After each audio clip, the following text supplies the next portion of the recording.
Pernahkah kamu berpikir, jika suatu hari robot bisa berbicara seperti manusia, berpikir seperti manusia, bahkan mengucapkan 2 kalimat syahadat, apakah mereka bisa masuk Islam?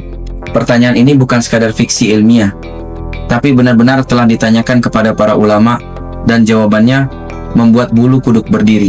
Assalamualaikum warahmatullahi wabarakatuh. Sahabat Khazanah Islam yang diberkahi Allah Subhanahu wa Ta'ala, selamat datang kembali di channel yang selalu membawa kisah-kisah penuh inspirasi dan penuh hikmah, sehat walafiat, dan diberikan rezeki berlimpah. Semoga yang menonton video ini diberikan hidayah dan hikmah oleh Allah Subhanahu wa Ta'ala. Sebelum lanjut, jangan lupa subscribe, like, dan share video ini agar bisa lebih banyak orang mendapat pelajaran dari video ini. Yang sudah subscribe, saya doakan masuk surga. Amin.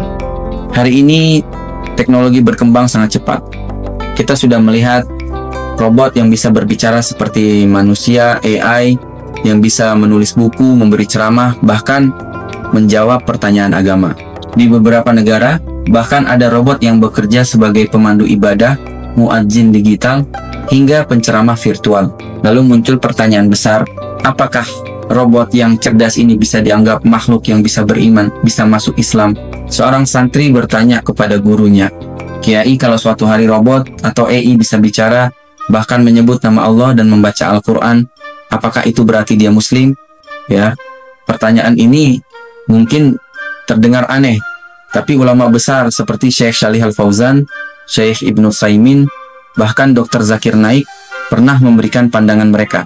Menurut para ulama, AI dan robot tidak memiliki ruh. Mereka hanyalah ciptaan manusia dari logika, kabel, dan program. Islam mengajarkan bahwa iman hanya bisa hadir di hati makhluk yang bernyawa dan memiliki akal serta tanggung jawab moral, yaitu manusia dan jin. Robot, betapapun cerdasnya, tidak punya ruh, tidak punya jiwa, tidak bisa berdosa, dan tidak bisa mendapatkan pahala.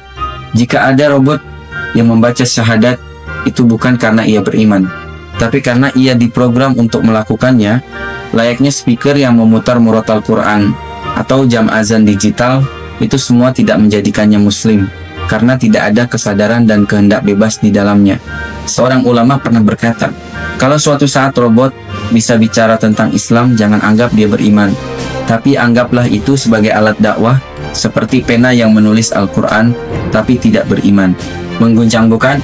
Robot bisa menyebut nama Allah, tapi tidak bisa mencintainya. Bisa membaca doa, tapi tidak bisa menangis karena takut kepadanya. Meski AI tidak bisa menjadi muslim, teknologi bisa menjadi alat luar biasa untuk menyebarkan Islam. Aplikasi Al-Quran, AI yang menjawab pertanyaan agama, robot pengingat waktu sholat, semua bisa digunakan sebagai sarana dakwah. Namun kita harus ingat, AI tetaplah alat. Kitalah yang bertanggung jawab menggunakannya untuk kebaikan atau keburukan. Apakah robot bisa masuk Islam? Tidak, karena Islam bukan sekadar ucapan, tapi iman yang tumbuh dari hati makhluk bernyawa. Tapi kamu yang sedang menonton ini masih diberi hati, diberi ruh, diberi kesempatan. Gunakan itu untuk menjadi lebih dekat dengan Allah sebelum waktumu habis.